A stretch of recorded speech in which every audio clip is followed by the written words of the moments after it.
Hey, JD here. Welcome to the Mead House. You know, over the past several years, we've brought you over 150 episodes of mead-making education, information, and entertainment. More than 100 guests have stopped by the Mead House, professional mead makers, medal-winning home mead makers, competition organizers, experts on yeast and honey, and brewers just like you and me have all visited to share their knowledge. Hey, the Mead House is produced for home mead makers and brewers looking for a bit of inspiration and information from the many guests and discussions we have here at the house. You can help support the Mead House by joining the Mead House Keyholder Club on Patreon. Just go to patreon.com and search for the Mead House. There's also a link in the show notes. For as little as $2 a month, you can become a keyholder. We've teamed up with some great companies to provide thank you gifts for your support. So get on over to Patreon, join the Mead House Keyholder Club, and get your own set of keys to the Mead House. You can listen to the Mead House podcast with your favorite player, and be sure to rate us 5 stars on iTunes or your favorite listening venue. The Mead House, mead-making entertainment you just don't want to miss.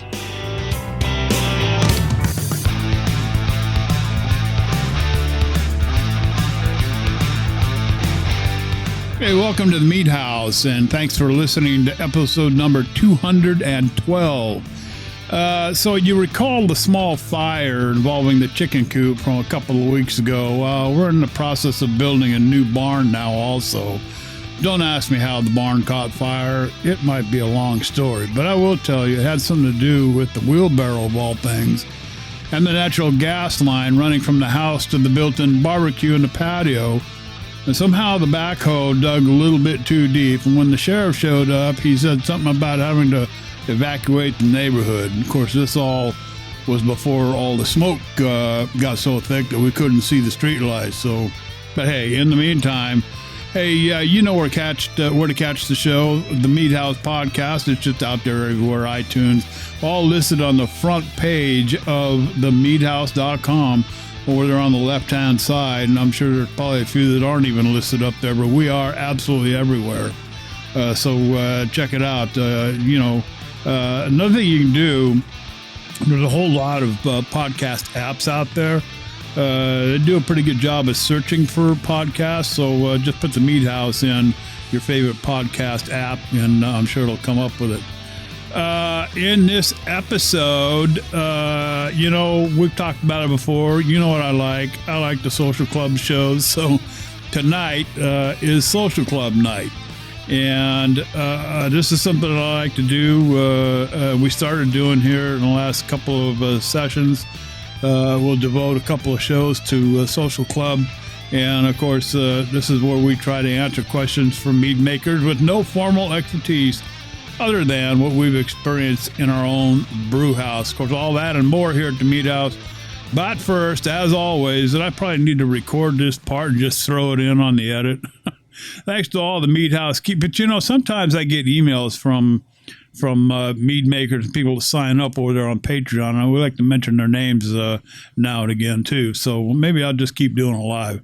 But anyway, hey, thanks for signing up over there at the Patreon. It helps keep the Mead House podcast free, and you can become a member. It's real easy and real cheap. As little as $2 a month. We appreciate more too.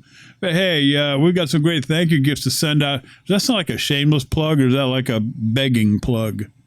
Am I begging for money, or is that okay, you think? Absolutely. Okay, so hey, we got some great thank you. And if you're not having fun around here, I'll have to come up with another listing of stuff you can listen to. But anyway, hey, we got some thank you gifts that we'll send out to you. And hey, don't miss the keyholder only content over there at Patreon as well. Patreon.com. Just search for the Mead House, or just click on the link in the show notes on every single episode. What are we drinking here tonight? No mead for me tonight. I'm actually doing a couple of liquors.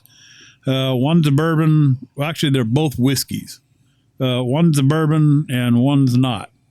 The bourbon is one that I picked up here recently. I've talked about a lot of bourbons on the show. I don't think I've ever mentioned this one. This one is Clyde Mays. And I think it was an article on liquor.com I read about Clyde Mays bourbon. Kind of one of those hidden little secrets out there if you're a bourbon drinker. And so I picked up a bottle. My word, this is good stuff. Clyde Mays bourbon, 92 proof, usually sells for anywhere from 35 to 40 bucks. On the nose, nice aromas of that barrel char, that brown sugar, a real light vanilla, some baked apricot, even if you dig deep. And if you can go even deeper, you can get that nutmeg aroma out of it too. On the palate, the barrel, that barrel char and the barrel spices come out vanilla, real mild vanilla. Lots of brown sugar, dried fruits, and it finishes kind of long, but it's nice, a very nice finish. And I'm gonna take another sip, Ryan.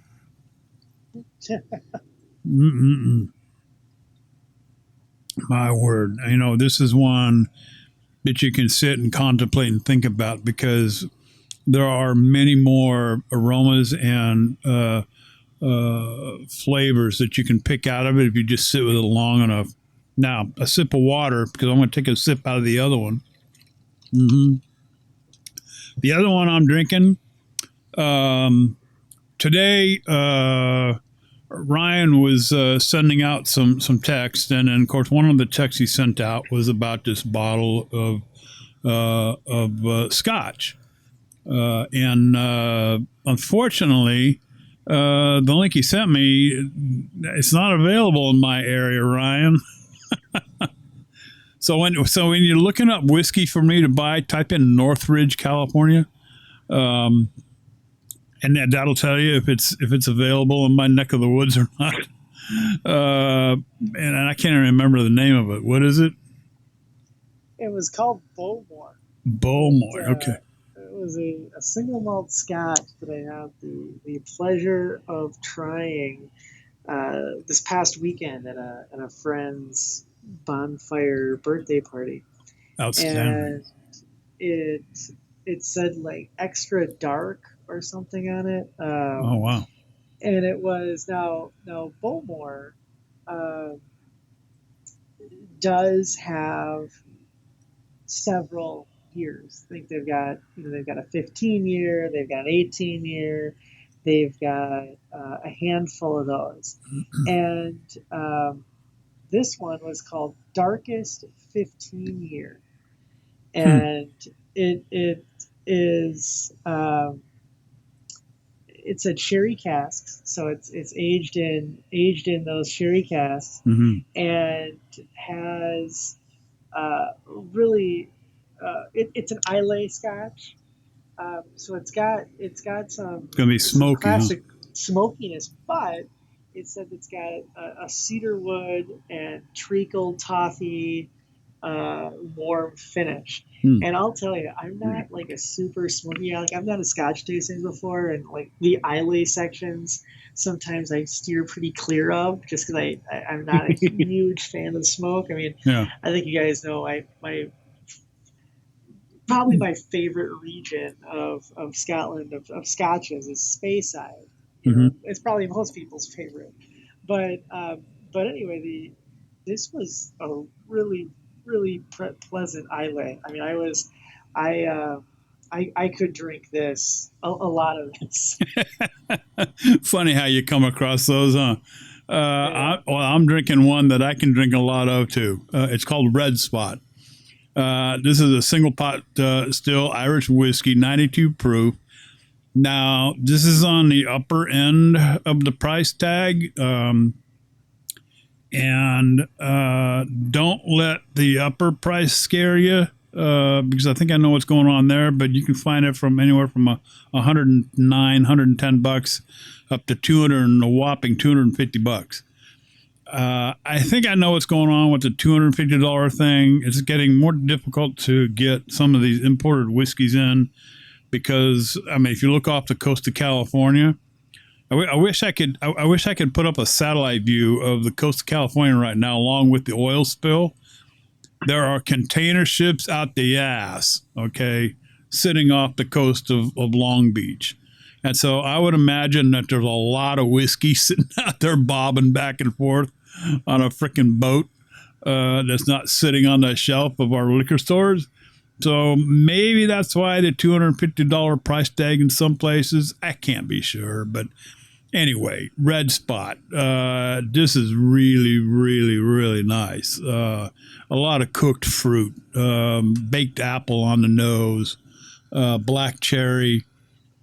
Oh, man, and toasted American oak. Now, this is finished in 3 barrels, American oak bourbon and a Marsala cask. So, and it's a Spanish sherry butts and Sicilian Marsala wine casks. So, but it's a very complex Irish, really nice. The flavor, it's got a really nice ripe fruit sweetness that comes from that Marsala.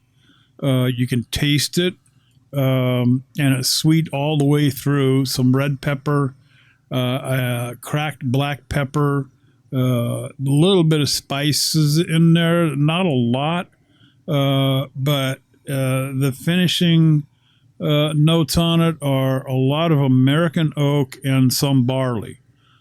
This is really a really nice Irish whiskey, Red Spot. So if you're of a mind, pick up a bottle, sit and drink it very slowly, okay? You want to isolate yourself somewhere away from the wife, away from the kids, sit in one of those big overstuffed chairs, sitting next to a little table and night lamp on it or whatever, and just sit and contemplate this. It is so good. Anyway, so Jeff, what did you put in your cup tonight? So, as usual, I have 2 cups in front of me. One is another big red solo cup of the cider that I was drinking last week. Mm-hmm. Still serving at 25 psi. So there's enough head on this now to float an entire book of matches, let alone one. There you go. But it's cider. It diminishes quickly. Yeah. The other glass in front of me is my. This is my Sangiovese Piment. And I'm drinking this because this is the last thing that I brewed in our old house, which, as of today, is now on the market. So, my little tip of the hat to the old place. What are you going to christen the new house with?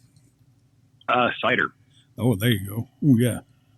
That's the first thing I've brewed here, so that's what we're drinking. Oh, that's right. You mentioned that last week. Yeah. Okay. Yep. Gotcha. Now, is that the only cup you got? Well, I've got the cider and I've got the Sangiovese Piment. And okay. This Piment it's pretty nice. It definitely has some acidity. I tried to calm that down with a little back sweetening and some, I believe I used a medium plus American oak to give it some tannin character. And I might have overdone it a little on the tannin character, but it's at this point, it's fairly calm. And it's got a little bit of a sweetness in the aftertaste that balances really nicely with the acidity. So I'm pretty pleased with this. I wonder if you could toss in a couple of ounces of, I guess, any wine to try to calm that tannin down a little bit. You think? A wine that doesn't have a whole lot of tannin. You know what I mean? That's a possibility. I'm not too worried about it with the back sweetening and all that, and the fact that it did have a lot of acidity coming out of the brew cycle. I think the extra tannin kind of helps. So it's flirting with an off dry finish, I would say, but it's not an unpleasant level of tannin. Good deal. Sounds good. So Ryan, did you? So you're not drinking that scotch tonight. What are you drinking? Okay, so I've had a couple of drinks today. Not enough. That's a couple. Ryan, I got to tell you this. Ryan called me earlier, I think out of frustration, just to tell me how his day was going. So when he says he hasn't had enough to drink yet today, I know what he's talking about. Go ahead, Ryan. We won't divulge any more about that. Yeah. The show would go off the rails quickly. So, you guys know I'm a Costco member. Most people know I'm a Costco member, and aren't we all? Yeah, and I get the Costco magazines. It's just a member magazine. Basically, it's just full of ads. Yeah. And a couple of recipes here and there, but they talked a little bit about their alcohol. All the Kirkland alcohols, and that they have now. It's a really big range from from the Kirkland seltzers. Now they've got a Kirkland single malt, and it's an Islay. I have not tried it yet, but if you look on my shelf right now, I've got a bottle of Kirkland Tennessee whiskey. I've got a bottle of Kirkland Añejo tequila. Now the one thing I get Kirkland doesn't make, they don't make good. They haven't made any. They need to up their rum game. Let's put it that way. I'd appreciate if they could up their rum game a little bit. Yeah. We'll see though. All right. But they've also got all these wines, and the Costco wines are. It's pretty, for the most part, they're pretty good. They're pretty good value bottles. I mean, you're not going to confuse it with a $50 bottle or something, but they're good value bottles, and that's where most wine people buy. I think is like $10 or less. Anyway, I had a bottle of, and I just grabbed it randomly. I don't even know why. I'll tell you exactly why I grabbed it. This article was talking about the Kirkland booze, was talking about how they've updated all their labels. We've updated all of our labels and some of the bottle designs and tried to make things more appealing and modern and pleasant. And damn it worked. So I grabbed a bottle and I walked out. And it was a bottle of the Kirkland Chianti. Oh, yes. I had a discussion with my Italian friend about that. Go ahead. Yeah, and not that Chianti, another Chianti, but go ahead. Okay. So the Chianti is it's made of Sangiovese. It's the grape, and it's a very good value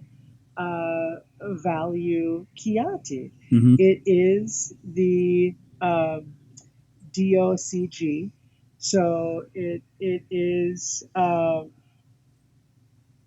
it's an Italian wine. It's kind of they got standards there in Italian wine. So this bottle on it says that the Kirkland Signature Chianti Classico has aged for a minimum of 24 months. The resulting wine has an intense dark color with aromas of ripe fruit and wild herb. The palate boasts deep Morello cherries and blackcurrant undertones. Sounds really nice. Yeah, right? It does. I mean, it does. It has dark, intense colors. It's got the ripe fruit. Absolutely, the Morello cherries are there. And the blackcurrant. After you've had the bottle open, if it's breathed for a little while, the cherries are right there when it opens, and then they fade a little bit, and then the black currant, comes forward, and it's really nice. But knowing that we're not doing a wine show, and that we're not doing a Kirkland show, I said, let's do a little trailer park piment here. There you go.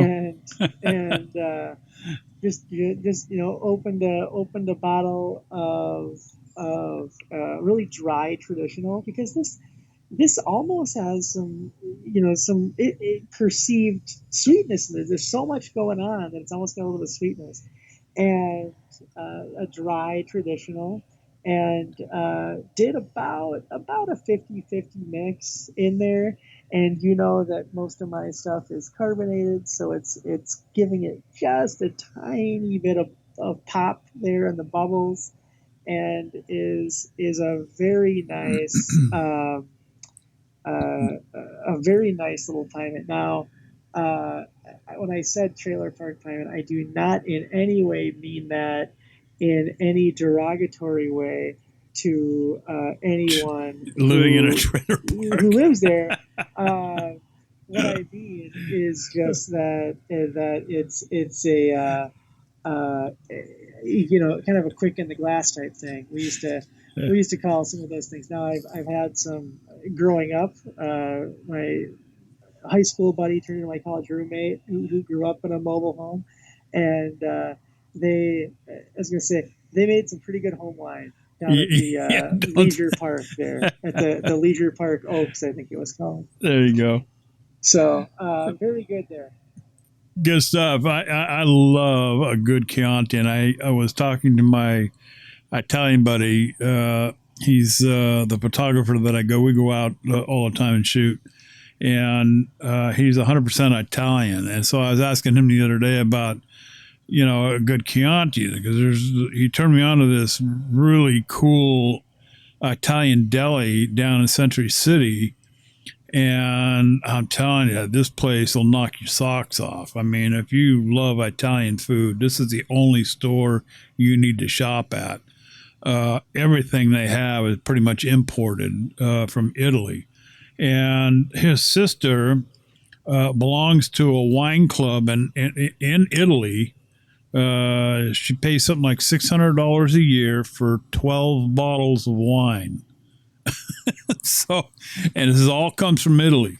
And she knows her stuff. And so he got some information on some Chianti for me. And so I've been kind of looking up different Chiantis and whatnot. Let's talk about Kirkland anyway. I was talking to, I can't remember why I called Chris, but if you remember Chris Trevino, we had him on the show a long time ago, Liquor Hound on YouTube. I asked him, I can't remember what I asked him, actually. I can't remember why I called him. It might have been about a tequila or a bourbon that I had heard of but couldn't find. But anyway, in our discussion, he told me, he said, keep your eyes out for a Kirkland brand 24-year single malt. Okay, now he wouldn't tell me this kind of stuff unless he had some inside knowledge. I'm confident of that. So keep your eye out, you guys, at your Costco, and for that Kirkland brand 24-year, single malt Scotch. And I've been looking, so should be out this month, he says. So, but Kirkland, this is the other thing too that a lot of people don't know about Kirkland. Kirkland does not distribute to all of their stores, such as the Costco that he shops at down in Texas. They don't carry the Kirkland brand, so he has to get it from somewhere else. So, but anyway, keep an eye on that. All right. Well, good stuff, guys. We're all drinking some pretty nice tasting stuff here this evening. Like I said at the top, tonight is Social Club show. But before we get there, let's check in with Jeff, a little 411 on the Iron Bee. Jeff, what do you got for us, bud? So the Iron Bee is sitting at 60 entries so far, cool. And everybody should have their entries out. We're getting a little less commentary from people, but I know the excitement is palpable for a number of our listeners here. I've had the pleasure of talking in very loose terms, not letting people give away their secrets or their ingredients or anything like that. But right. There's a good amount of buzz for it. Let's see, we are in the early part of October, and so there's a little shy of, let's say, I believe it's about a month and a half now before things get underway. So, if you're so inclined to do, maybe a short meet or something like that, there is still time to get in on this. But I'm very excited, very curious to see how things shape up here. Cool. Sounds good. A lot of excitement over that secret ingredient, sounds like. Mm-hmm. Awesome. I can't wait. I would say that as things go, the secret ingredient has prompted the most listener emails in, like, hey, this is awesome. Or, hey, what? Never thought of this before. Right. Yeah. Excellent. And Mountain Rose Herbs, we ought to throw a shout out to them. Thanks to Mountain Rose Herbs, big friends of the Mead House. They've been supporting the show for, gosh, Ryan, since 2019? 2018? Yeah, this is at least the third year they've been supporting us. Yeah. So, and throw a little business their way. I mean, I shop there all the time. From all of the herbs in my kitchen, come from Mountain Rose Herbs. I don't buy any herbs or spices from the supermarket anymore. You don't know how long they've sat on the shelf. I'm actually using some of the stuff that I've gotten from Mountain Rose Herbs. I found a lot of them subpar. So, if you're into herbs and spices, I highly recommend Mountain Rose Herbs. Turned my sister on to them a number of years ago when we first started talking with them, and she placed a big order along with me. And that's where she buys her herbs and spices now. So good stuff. Mountain Rose Herbs, mountainroseherbs.com. Big shout out to the folks over there. Like we said, this is the social club show of this session. This is week number 4, so we've got a couple of more to go before we go on our regular break, our 2-week break. So let's get started, guys. This is going to be kind of a lengthy one, but I think it's worth a discussion here. So bear with me as I read through this. Talking about a coconut blossom yeast trial and the results. This comes from I don't know where it came from, Jeff. Do you know where this came from? Is this a Reddit thing or a listener or? I think this is actually one Ryan grabbed for us. Okay. Well, it could be a listener too, for all I know. So coconut blossom yeast trials and results. So this isn't as cool of an experiment as I've seen on this sub in the past, but I've not seen too many historical meads about coconut blossom honey. So I will share my results since it's in season. I'm doing a 2-gallon batch, which I will split into 1-gallon traditional and also a gallon flavored with cocoa nibs and vanilla bean in secondary. So we've got 2 gallons. It's 2 gallons here. So 1 gallon is a traditional. The other one's going to have cocoa nibs and vanilla beans in secondary. Okay, so remember that. I was stressing over which yeast was the best to use and narrowed it down to 3 choices that I felt would complement the honey the best. DV10, 71B, and QA23. All 3 of those are fantastic yeast, by the way. So I did some small mason jar batches, as shown on the photo. Unfortunately, we don't have the photos with us. And believe me, you can do this in a mason jar. If you go on Amazon, you can actually buy lids that have a little hole and a grommet in it that you can stuff an airlock in. I'm not kidding. Okay, so if you want to do some very small batch trials in a mason jar, I would suggest maybe a quart jar, at least a half-gallon jar. That would be the way to go. So the QA23 pack was an 8-gram package. Didn't want to waste 3/4 of the pack, so I did a small trial with some Lehua honey. I guess some kind of a Hawaiian honey. I had sitting around based on some advice from Bees to Booze. I like that handle, Bees to Booze. So I did all 3 consistently as possible. Okay, now this is where it's going to get a little... you follow along as close as you can here. So I did all 3 as consistently as possible. I'm not sure I understand what 03. 0.3 pounds. Okay, 3 pounds coconut blossom honey, water to 500 mils, 6 grams of fermented front loaded because of the small size. I agree with that. And there's no, I mean, when you're doing these small batches, you can throw it all up front. Doesn't matter. And 5 grams of yeast, each fermented dry. And he did the tastings, and they were still a little gassy, carbonated, which was great. These were right out of primary, so take it with a grain of salt. So the results. The DV10, very crisp and clean as expected. However, for whatever reason, this tastes and smells exactly like Miller Lite.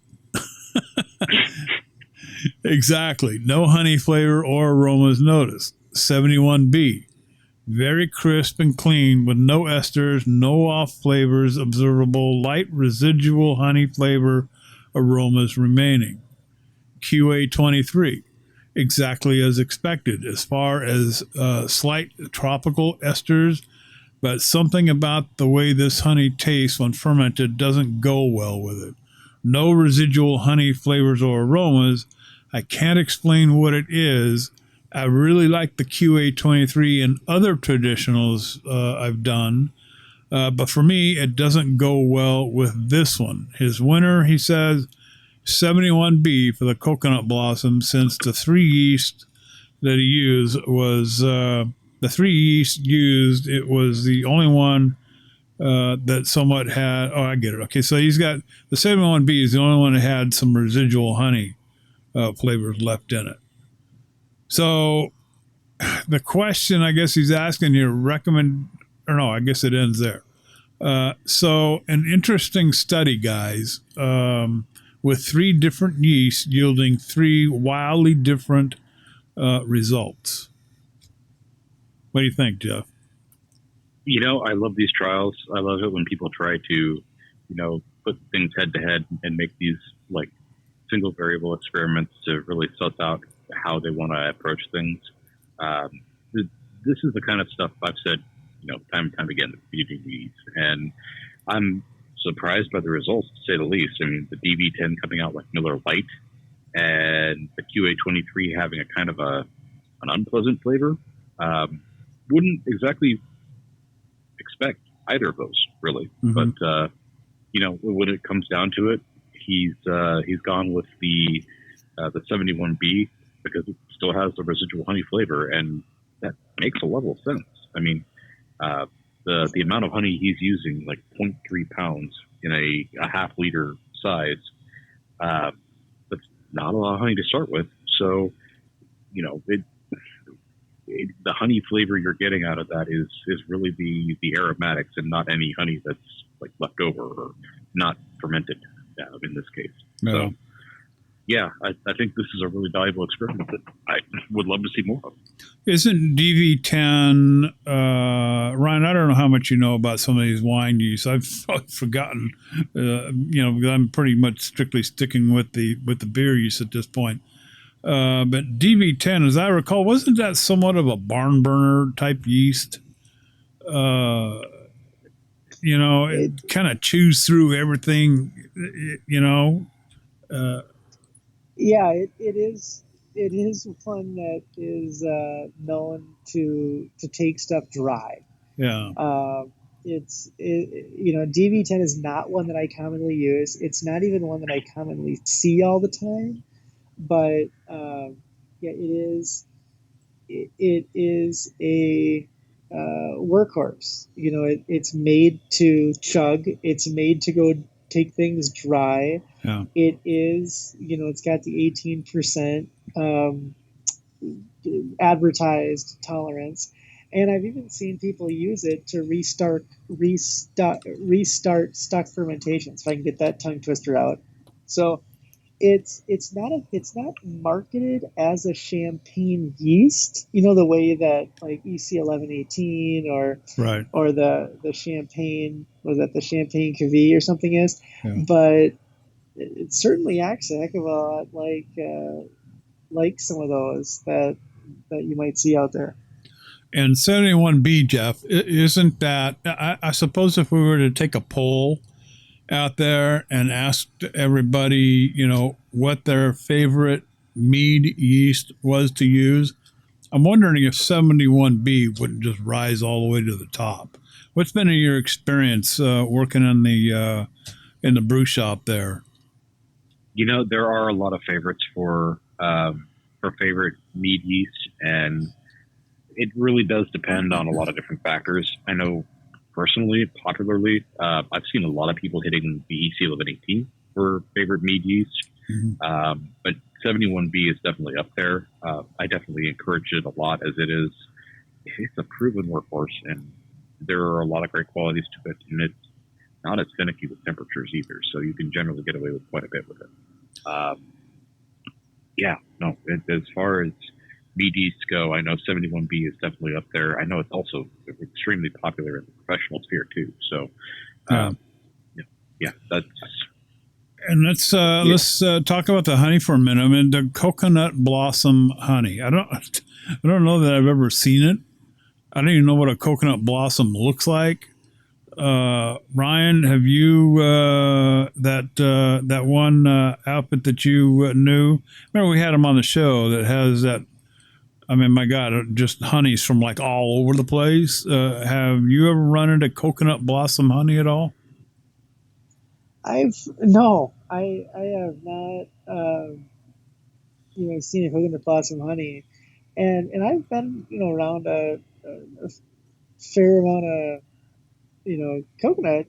I've seen coconuts and seen them grow. But if not, it's rare. I mean, I'm trying to remember if I've seen them flower, and I don't think I've ever seen one of the trees. Yeah. Well, I mean, coconut trees are going to be kind of a rare thing over here in the lower 48.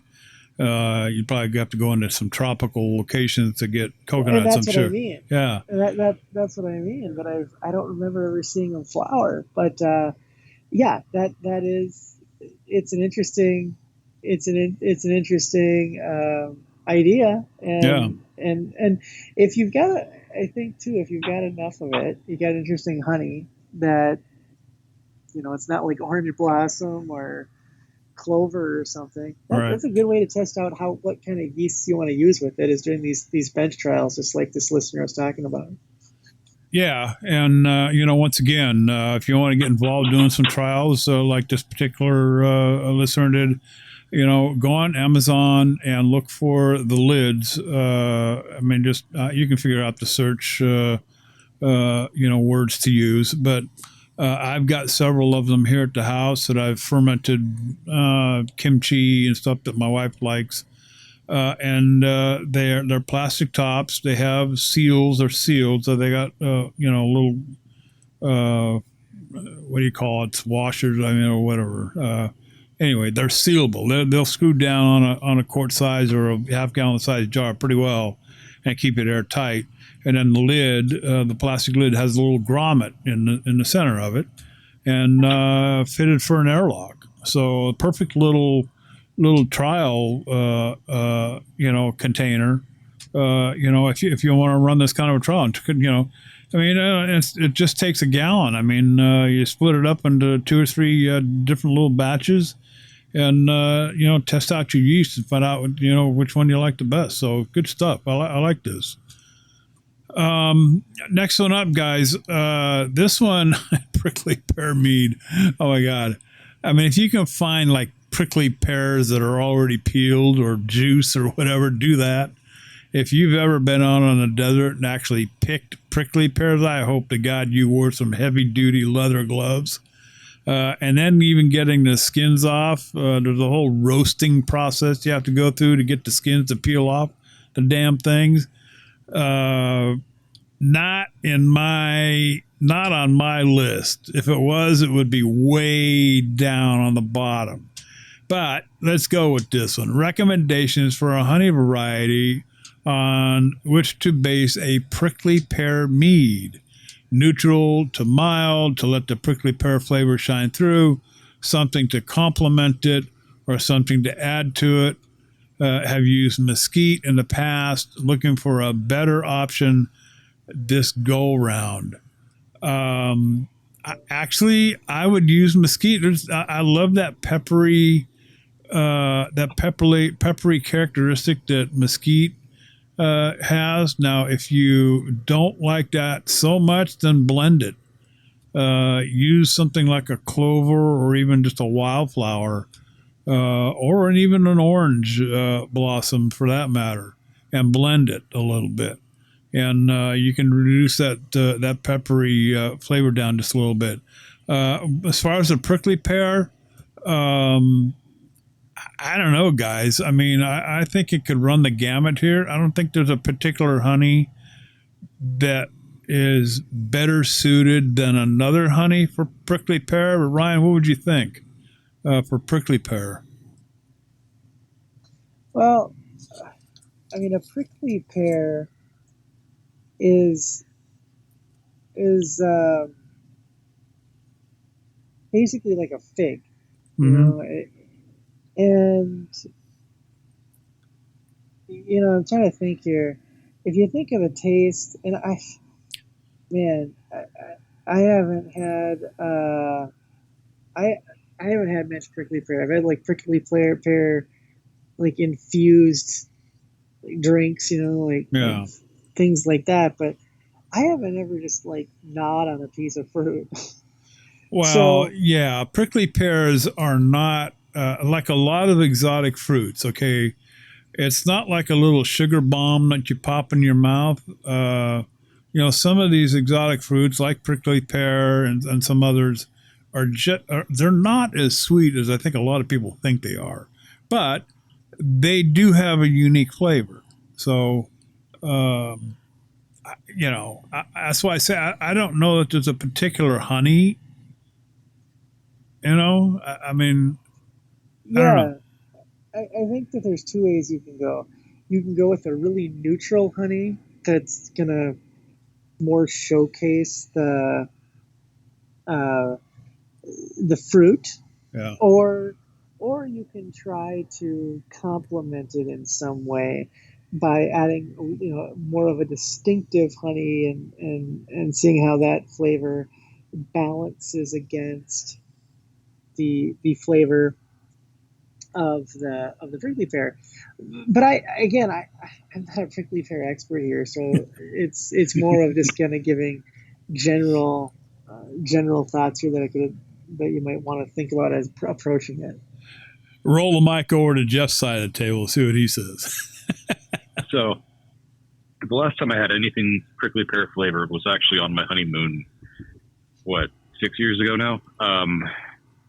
We were in Malta, and they had a particular a prickly pear liqueur that they were, a local delicacy kind of a thing. Was not a fan. I don't know if that's the prickly pear flavor, the way they were treating the alcohol, or what, but didn't do it for me. Had a kind of a funky aftertaste that I did not enjoy. That said, prickly pear, from my memory, is a fairly light flavor. So I would definitely not go with something that's heavier as far as honey. You don't want to overpower that. But it wouldn't be a terrible idea to try and find something that could nicely complement it. And there is part of me that says, mesquite's a fine way to go for that. It's more of a desert, subtropical kind of a plant. So a honey from that kind of a region. Oh, yeah, that would work. I could also see throwing something a little more fruity at it. Maybe some blueberry, maybe some, like you said, orange blossom. Heck, some of that lahua blossom that the previous poster was talking about. Some tropical fruit flavors added in it could be nice too. That's kind of the direction I would go. Something light, a little bit of fruity character to kind of bump that the character, but not overpower it. Yeah. Well, I mean, the mesquite honey, it's not a real powerful honey on the palate. It's kind of a mild, but I mean, like I said, if you enjoy those peppery notes that it has in it, I quite like mesquite honey quite a bit. And it's the kind of honey that you can have fun blending with. And, you can tone those peppery notes down a little bit while retaining some of the other characteristics that the mesquite has in it. I think mesquite would be a fine honey to use with a prickly pear myself if you keep it on the lighter side. I mean, maybe doing something like a session mead out of it and keep it light. If you're looking to have that prickly pear shine through, and you're right, the prickly pear is kind of a mild, light fruit. I would stick with doing something like a session mead and really make that fruit kind of come through a little bit. Keep the alcohol down a little bit, somewhere around 4 or 5%, and use mesquite honey. Blend it. So interesting discussion for sure. I'm not a fan of prickly pears either. Yes, I've had them. Yes, I've picked them, and yes, I've peeled them. Never again. What flavors go? Okay, this next one. Now we're going to have to spend a little time discerning which buckwheat honey he's talking about. The initial question is, what flavors go well with buckwheat honey? Now, let me preface my first statement by saying there are two kinds of buckwheat honeys. There's one that if you bring it into the house and your wife and kids are home, you're liable to drive them out for quite some time until you put the lid back on. That's that buckwheat honey that kind of smells like a barnyard. And if you've ever hung around a barnyard for as long as I have, you really don't want to bring that into the house. So it's like not scraping your boots off before you come in through the front door instead of the back porch. Sometime soon, I will be grabbing a gallon of buckwheat locally. My plan was a traditional, but I want to see what input you have. Has anybody brewed something they really thought complemented that unique buckwheat flavor and smell? Maybe cacao nibs and cherries. That sounds good. I have no idea. The flavor game is new to me. Besides a oh, come on. Don't do that. Please don't do that. In early times, cheers. So please don't do the Jones. Don't do that. I'm going to go to Jeff with the buckwheat honey. There are two distinct kinds of buckwheat honey, right? Yes. Mm-hmm. And for the life of me, I can't remember which is which. I can't either. Well, so I'll jump in here. Yeah. Typically, they're referred to just as Eastern and Western buckwheat honey. And the Western buckwheat honey is much more mild, not as funky. And the Eastern buckwheat honey can be really funky. I remember I had the last buckwheat honey that I used was from that guy we were talking about, JD, that honey importer. Oh yeah, it was Eastern buckwheat honey from Eastern Canada, like the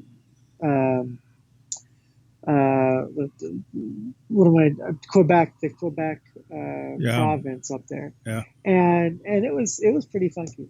So, when the listener writes in that unique flavor, I think he or she is probably referring to the Eastern buckwheat, because the Western buckwheat's not quite as a distinct or unique flavor. Yeah. I'll give three examples of things that I've done with buckwheat. Four. I did a cherry. I did a cherry buckwheat, and that was really tasty. Really tasty. I also did a couple of braggots. I did a Saison braggot with buckwheat. That was really nice. I did a Belgian braggot with the buckwheat. That was also really nice. And then I did do some buckwheat, not all, but some buckwheat in a sour that I made. So a sour braggot. And also really enjoyed what I got out of that.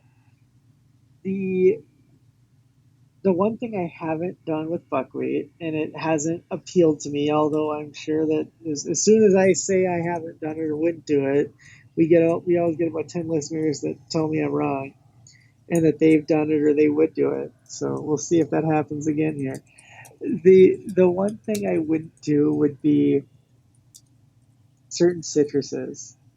Like I'm not in any rush to make like a lemon melomel, one of my lemon melomels with buckwheat, or one of my lime ginger melomels with buckwheat, I guess, or melomel muffin, that kind of thing there.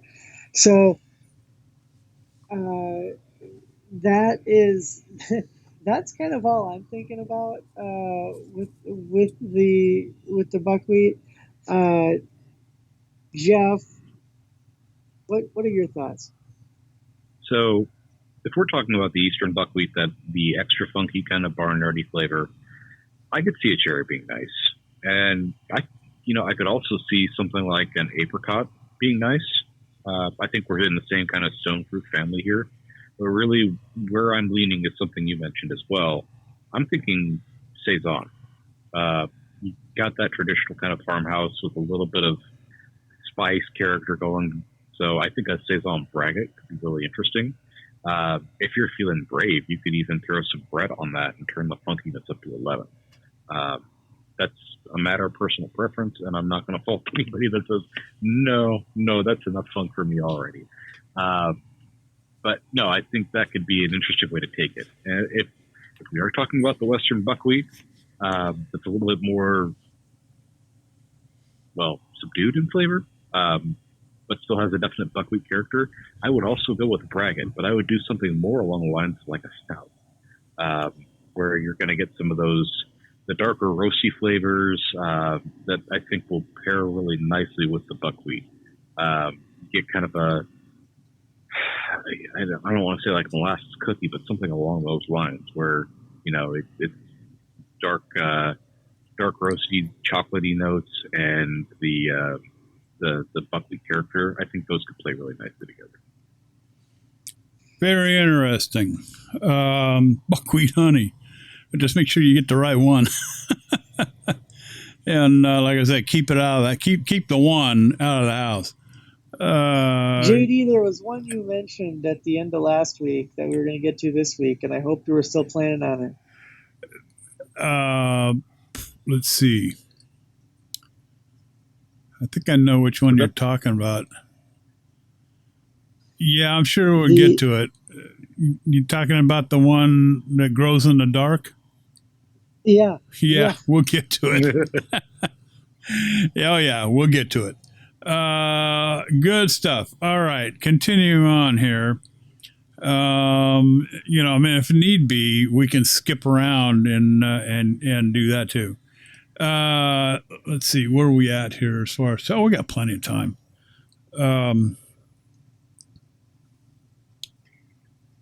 We got plenty of time. I got 2 clocks on in here. I got to keep track of. So, I am planning a ginger and tamarind mead.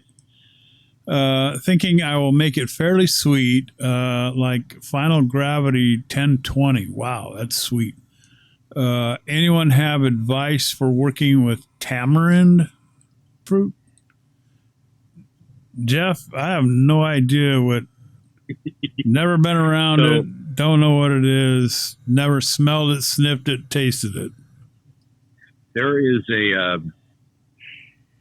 I can't remember for the life of me whether it's a Middle Eastern restaurant or an Indian restaurant at the big city market in town, and they regularly have a big old pitcher of tamarind tea that they'll serve with their food.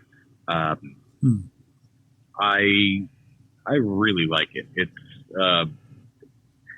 a sweet fruit, but looking at the fruit itself, I don't know how I would even go about processing it, because I'm not kidding when I say it looks like a 6 to 9 inch giant pea pod, except it's brown, and I think it's been like fried.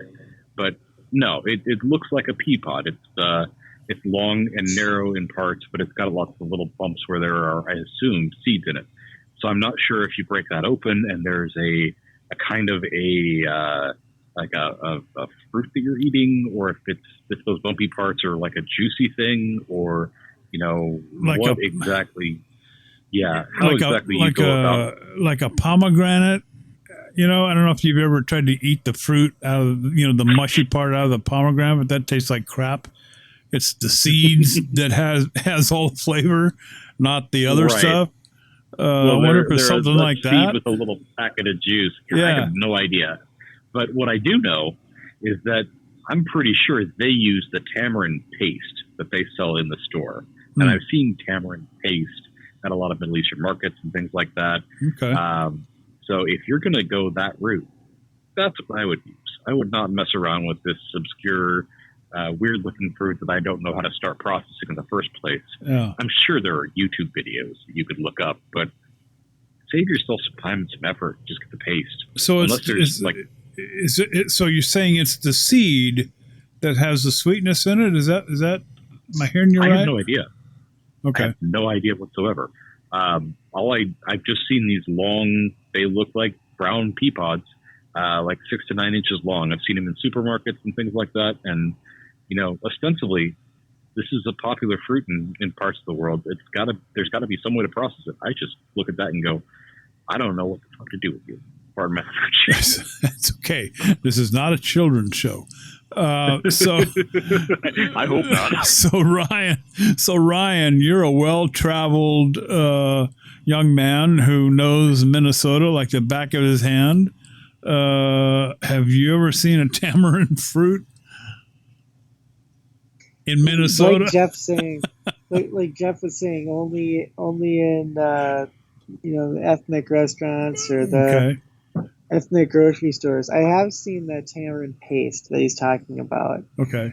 And sometimes the easiest way to work with anything is if you get it already processed, or as an extract or a flavoring or something like that. So Yeah. unfortunately, I've never played with it. I don't know much about it. But yeah, I mean, I did check out already, see if they've got a tunnel. Yeah. There you go. Or use use that paste and give it a whirl. Let us know what you think. Yeah, please do. Because it sounds interesting. It sounds really interesting. Okay, so that's an assignment for all our listeners out there. Investigate this tamarind fruit and report back, please. And we'll expect some concise notes on what you found. So, tamarind fruit. The three of us have no clue. Anyway, let's skip down to, we want to get this one in because we got a bunch of them and I don't want to run out of time, but let's skip down, Ryan, to this one. And it's a real simple, I mean, this is real simple. It's just one sentence, okay? Thoughts and advice on incorporating mushrooms in a mead. Okay, let me start by saying this, okay? I was a recipient of the very last bottle of an experiment that Ash put together out at Sap House using roasted vegetables and put it in a mead. Okay, one of his employees loved to drink the stuff. And it was more like a broth, like a vegetable broth almost, but it was obviously fermented, alcoholic chicken broth. You ever drink that stuff? Anyway, so he made the stuff, and I drank a little bit of it. It tasted good. It tasted better when I put it in a saucepan and boiled it down and made a sauce out of it. So that being said, Ryan, since you're the one that asked that we make sure that we get to this, thoughts and advice on incorporating mushrooms in a mead. The first thing that popped to mind in my mind, I guess one of the first two things came to mind, was Denny Kahn who some of you might know. He's up in the Pacific Northwest, Oregon, I want to say. He was in the same homebrew club as the former Mountain Rose rep. So remember, that we had the Mountain Rose. Now we're working with Jessica, and before that, Jessica's predecessor. And I feel so bad. I'm blanking on her name. Katie, or I don't remember. Yeah, she was in the same homebrew club as Denny Kahn, and Denny Kahn is written books. He's books and articles, and I think he's even on a couple of podcasts. And one of them is called Experimental Brewing that he's on, and that one he talks about, or he's talked in the past, like I think in books and articles, maybe even on the podcast, about his wee shroomy, he calls it, and it's like a Scottish wee heavy, but he adds mushrooms to it, and the way that he does it, and he uses chanterelle mushrooms, and the way he adds the chanterelle mushrooms is just in secondary. I think he kind of does like a freeze thaw thing, if I'm remembering correctly. Get some good mushrooms and does a freeze thaw just to break them down and throws them in secondary, and then kind of lets his wee heavy sit on them for a month. I think he says to do it to taste. Might be 2 weeks, could be 4 weeks, but just kind of sit on it. Okay, so that makes a lot of sense. And, throw your mushrooms in secondary.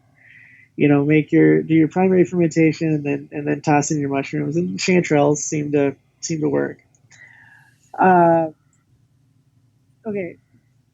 Now, the other thing that I thought about is I had some friends. This is actually the other week, 2 weekends ago, went mushrooming. The group of people, there's a Polish guy that used to live here in the neighborhood, and he took a job up in Fargo, but in Poland he was big into mushrooming, just going out into the wilderness and finding the right kind of mushrooms, that kind of thing. Yeah. And he took a group of some other folks out. We didn't go. We had plans for the cabin that weekend, and I was texting them group pictures of the mushrooms because I found a bunch at the cabin, but I don't think they were anything special.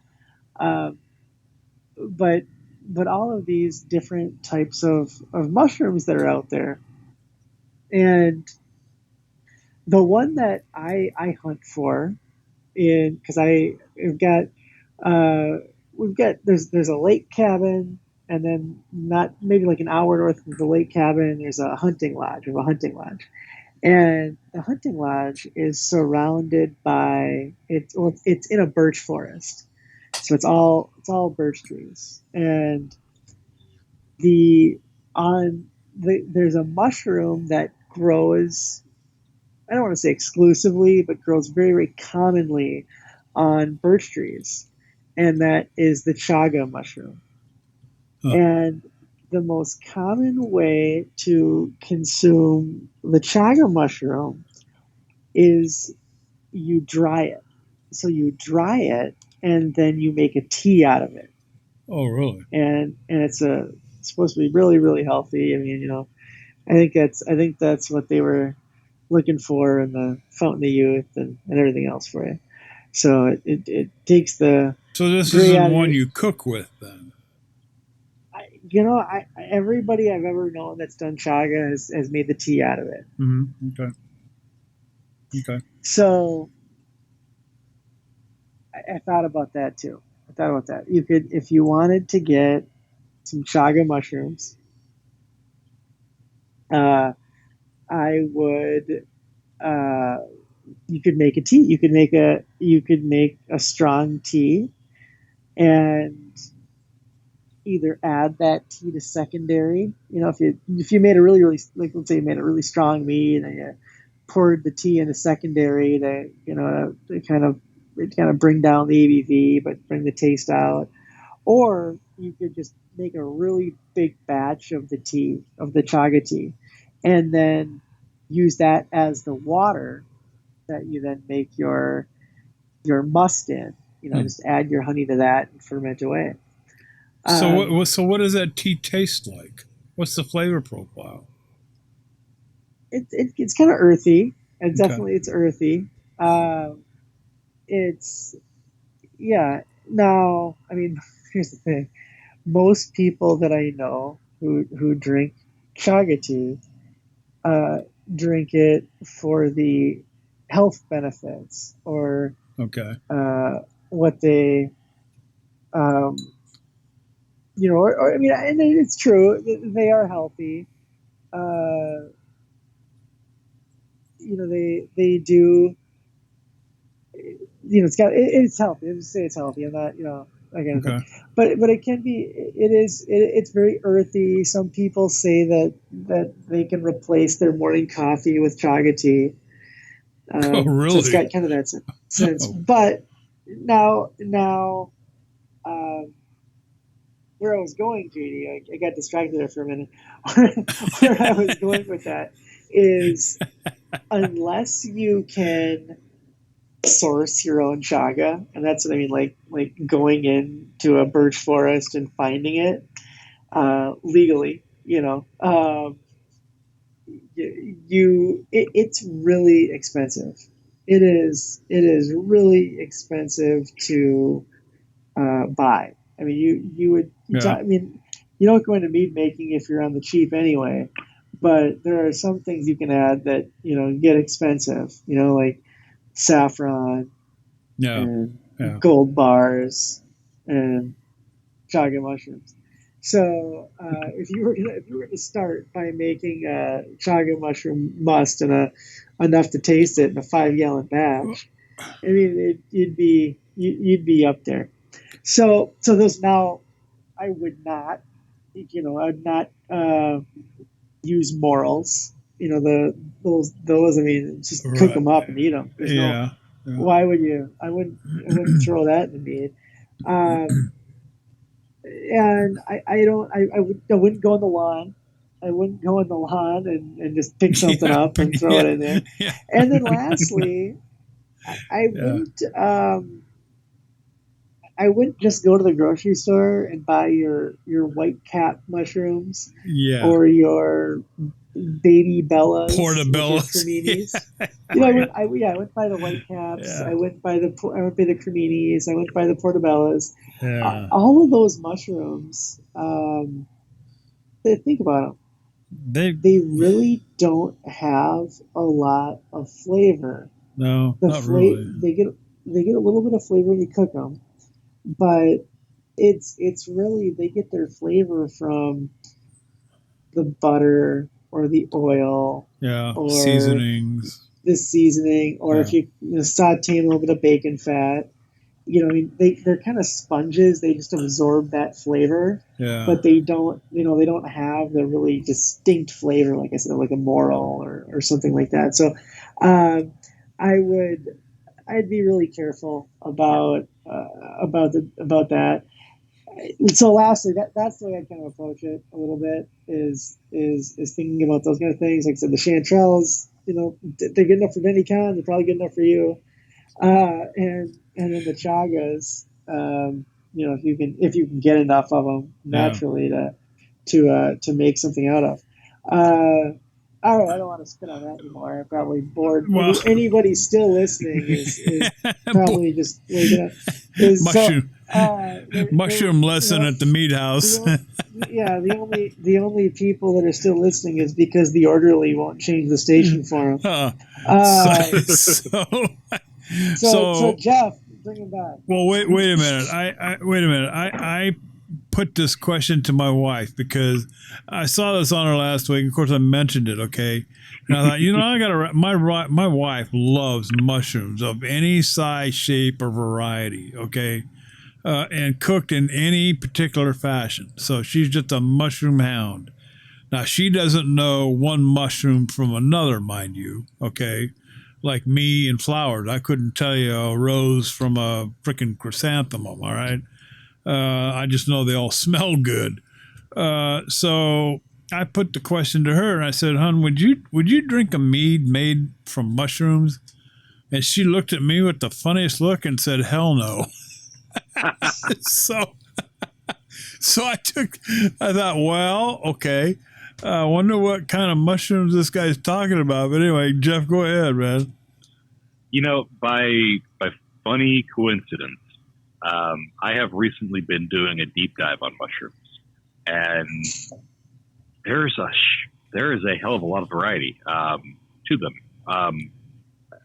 both in terms of varieties, in terms of flavors. Yeah. Most of them fall in that kind of earthy / savory domain, and I think you could definitely make a nice tasting mead with maybe some avocado blossom or something a little bit more malty like that, or that cranberry blossom that Aaron had with that malty character to it.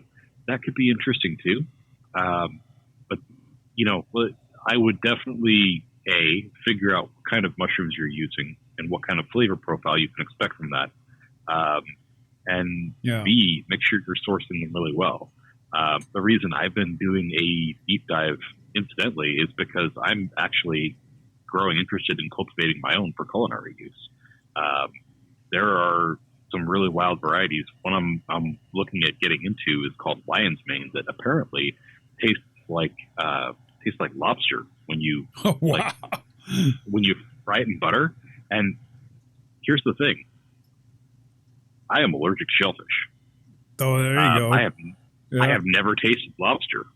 I'm going to have to take somebody's word for it. That's what that tastes like, because I'm not going to spend $20 on something that's going to make me go into shock. Yeah, no kidding. The thing, like I said at the top of this particular question, was the fact that I got the last bottle of this mead from Ash over there at Sap House, and almost had to beg him for it. And so he sent it to me, and I'm telling you, the stuff was good. I mean, if you're into culinary, if you're into cooking, it didn't have. I mean, I wouldn't put it in a glass and pour it over ice. I mean, I wouldn't do that with it. But as far as something to cook with, no, we all cook with wine and sherries and beer and you name it. Okay. It pretty much runs the gamut. I've cooked with bourbons, tequilas. I mean, the whole liquor shelf. Okay. And so I'm still interested in, putting like a roasted vegetable mead together, not to drink, okay, but to use in my kitchen as a broth or a sauce, the beginnings of a sauce.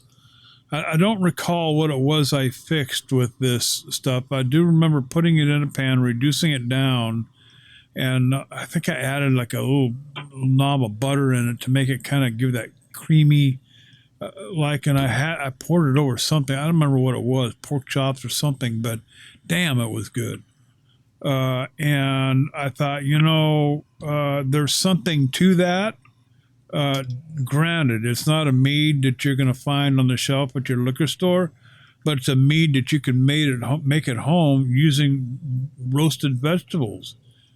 Now, I don't know the list of vegetables that now Ash has a culinary background. Okay, he was a chef back in the day, so he's got the experience and know-how, the aromas, the smells, the taste, and the flavors all down pat. I'm going to guess that he was, into the typical roasted vegetables like peppers and tomatoes, squashes, garlic, that kind of thing.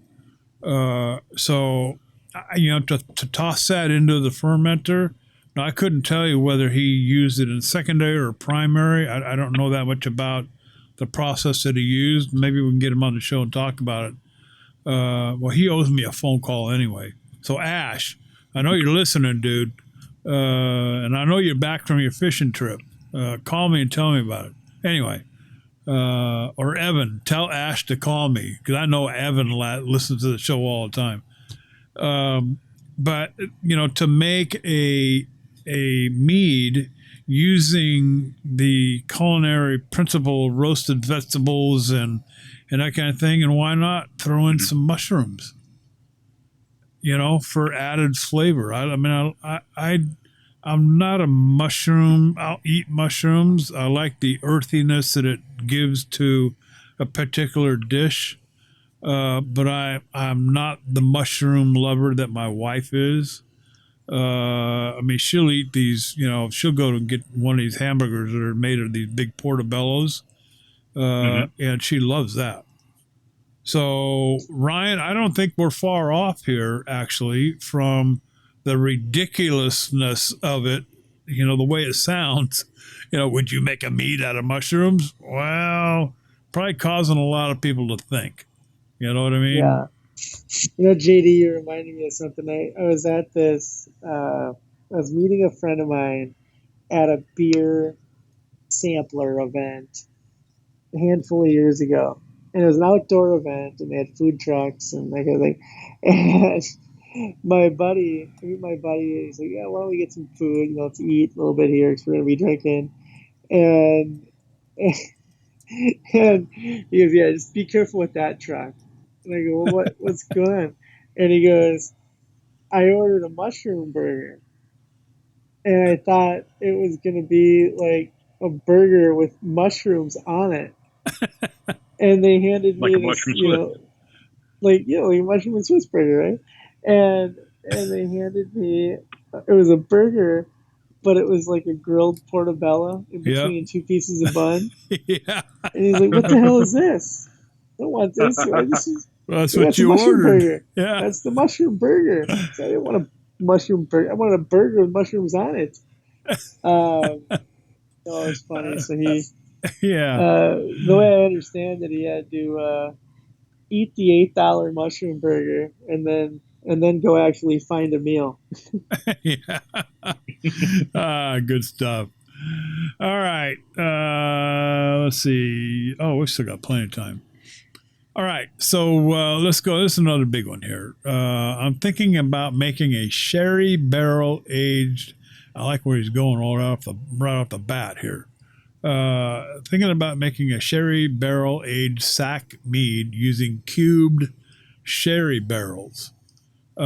Please critique and help me decide. After about a year and a half ago, I made a 1 liter batch of mead, which went from 1.123 down to dry of 998. That's either 16 or 18, somewhere around 18% probably, depending on what formula you used. Okay, blah, blah, blah. After extended aging, it tasted amazing, full, and great honey flavor and aroma. Not too sweet or cloying. I don't know what that means, but overly sweet. Maybe okay. Okay, cloyingly sweet. Okay, I got you. Now, as it happens, I have some leftover cubed sherry barrel of which I used a few cubes for a 12.4% barley wine. Ooh, that sounds good too. Got me thinking of using one of these cubes to flavor a strong mead and make it a sherry barrel aged. Say that really fast, about 12 times. Sherry barrel aged sack dessert mead that way. Ooh, I like where this guy's going. Kind of like how some whiskey is finished in sherry barrels. Oh my God. It would have, Jeff, take over, would you? I can't get my tongue to work. It would have. Sure, let me get this set. Yeah, it would have a starting gravity. Jesus. Have another whiskey, JD. Let's see. Starting gravity of 123. It would have a starting gravity of 1123, ferment dry, and then age on 1 cube per gallon for 1 to 2 months. Okay, stop right there. Stop right there. Okay, 1 cube. Okay, so I don't. How big are these cubes? Okay, go on. That's what I was thinking too. No problem. The thing I most worry about is the sherry complexity overpowering any honey notes. Do any of you have any experience with this sort of thing? In my head, it sounds like a great idea, but I don't want to waste a lot of money on honey only for it to taste mostly of sherry and nothing else. Sorry for the long read, and thanks for reading. I'd love to hear your ideas. Well, first of all, the reason why I stopped you there is, okay, my first question, how big of these are these sherry cubes?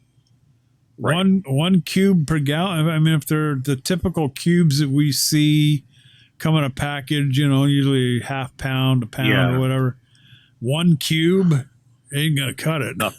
So that's my first concern. Okay, because if you're looking for that sherry character out of a cube, I need to know the size of the cube. Yeah, if we're talking about like somebody took the staves off of a sherry barrel and cut them into short like lengths, blocks, right? Like so, they're they're now as short as they were wide to make a cube. I could see one per gallon making a difference, but no, when we're talking about those little like the oak beans, as they say, I'm using half an ounce or so per gallon, bare minimum. And even then, I might pull it before it gives any discernible flavor. It's not a strong addition. So, but let's go back to his question. As far as, does it sound like a good idea? Is it gonna give him a heavy sherry flavor, or what is he going for here? Yeah. Well, I think I like where he's going with this, okay? I like the fact that he's going to take it dry. I think that anything that you do with, I guess if you even took I would use something like a French oak, maybe, and soak it in some sherry, and then incorporate those into your sack mead. I think you could come up with something that's quite tasty. On the other hand, I think that leaving some residual sweetness may help that sherry component along a little bit. What do you think, Jeff? Honestly, we're talking about a sack mead with a little bit of a sherry character to it. My mind immediately goes to, why aren't you making a Polish mead? Okay, because that seems to check the boxes. You've got the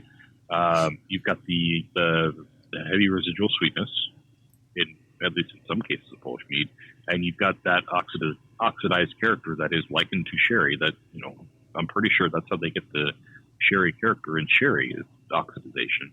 Yeah. You could throw some sherry soaked oak into something, but you could also just do it the way that they've been doing it for God knows how long in Poland, and get the character you're looking for. That I think there are probably multiple ways to approach this, but I would definitely look into Polish style meads for this, because it sounds like that's what you're trying to make. Something that still tastes like meat, but has some of that sherry character. Yeah, and I just realized this there's actually two parts to this whole thing.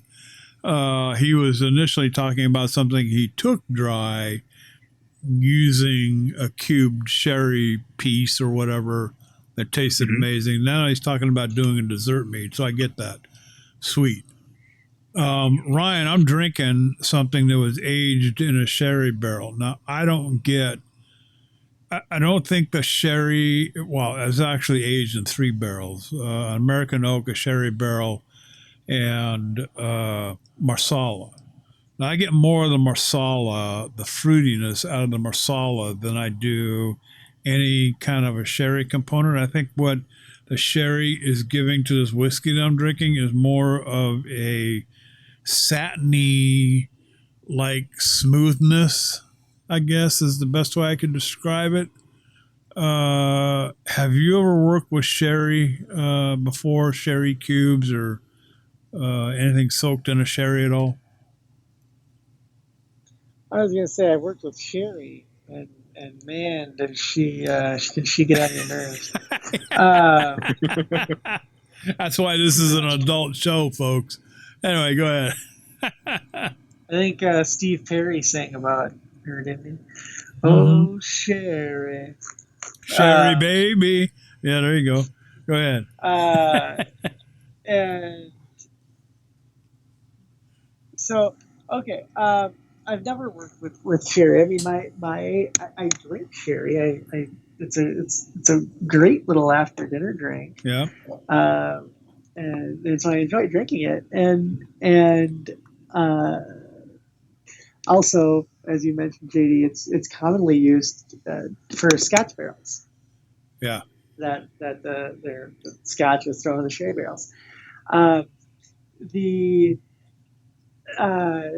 No, to Jeff's point, there is that oxidation quality, and you'll see that a lot when you drink meads or at mead competitions. You'll hear say, "Oh, there's the sherry." No, it's the sherry flavors, and they're talking about those coming from micro oxidation, and so you get that. Now, if you don't want to, if there's something else that you enjoy.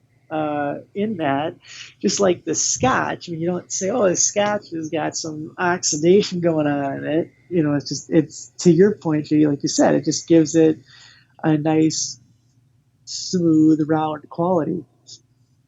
Satiny, I think, is what you said. Yeah. So there's a difference between sherry and a sherry barrel, and. Mm-hmm.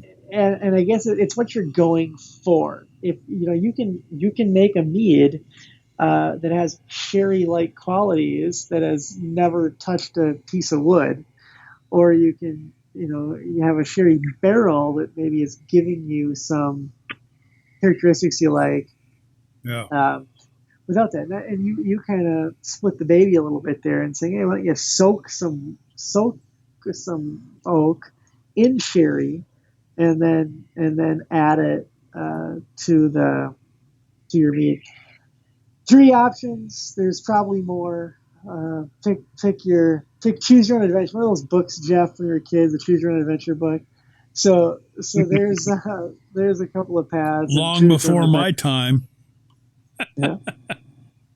Go ahead. I remember I think I was in like 3rd grade or something, and we had to pick books to read. Go to the library, pick a book, and you got to read a book, and chapter book type thing. Remember when I was a kid, we were still scratching stuff out on a stone tablet.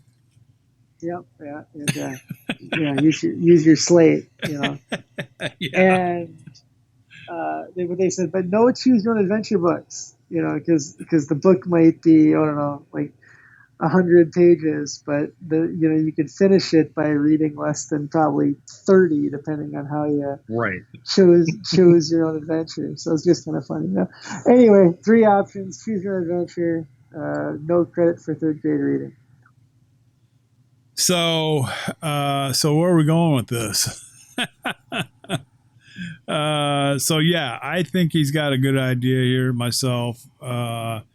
I wouldn't hesitate to put this together using some sherry barrel cubes. I think he's got the right idea. Yeah. Well, he mentions he's done this before. So use past experience. Let that be your guide. If you were happy with the sherry character you got from doing it before, yeah. Okay. If you need more, add more. If you want a little less, add less. And taste it as you go. Well, and here's the other thing too. I mean, if you're looking to do a dessert mead, starting out that way, using the sherry barrel and all right, there's nothing that says that you can't fortify it with a bottle of sherry either. Okay, true. And maybe give it that added little bit of sherry character. Okay, depending upon the size, we're talking about here. There's nothing wrong with doing that either. That's what I did with my port meads. I used a whole bottle of cognac and a whole bottle of what was the other one? Cognac and brandy. And it didn't change the flavor a whole lot. It just added to the character a little bit. So No, I like where this guy's going for sure. Looking at the time, guys, I think we're going to drop the hammer right there. There's another one. Oh, we got a bunch. Freeze-dried meads. Freeze distilled mead be considered? What would this is a real simple one. I think we can answer right now with a simple one-word answer. Would a freeze distilled mead? What would Jesus, have some more whiskey, JD. What would a freeze distilled mead be considered? A mead. Mead. Okay, so that's done. I can cross that one off. Ryan, do you agree? What would a freeze distilled mead be considered? I say mead. Just says mead. What say you? Yeah, the survey says I concur. There you go. All right, we got a lot more. We got a lot more of Social Club that we could handle, but we just ran out of time. We got a Boucher that we're going to talk about next week. We've got somebody talking about vanilla, glycerin, Boucher. We got somebody talking about marigold petals in a mead. So we got a ton more stuff to talk about. But for this episode, we're going to drop it right there. Hey, we're glad you could join us in this episode. And thanks for hanging out with us. And if you want to get on the show, we've already had a couple of listeners so far. Kyle Ducharme, remember a few weeks back? And Laura Scott. Hey, it's easy enough. All you got to do is let us know what you're brewing. Email us at info@themeadhouse.com or send us a message on that Facebook deal or that Twitter thing out there, both at The Mead House. And we'll set up a date, talk to you about your brewing projects and experience, and get you on the show. So with that, we're going to call it quits. Ryan flipped the lights off. Jeff slammed the door shut. We'll see you next week for episode, 213? Let me check. It's a lot. Oh my God, 213? All right. Hey, we're gone.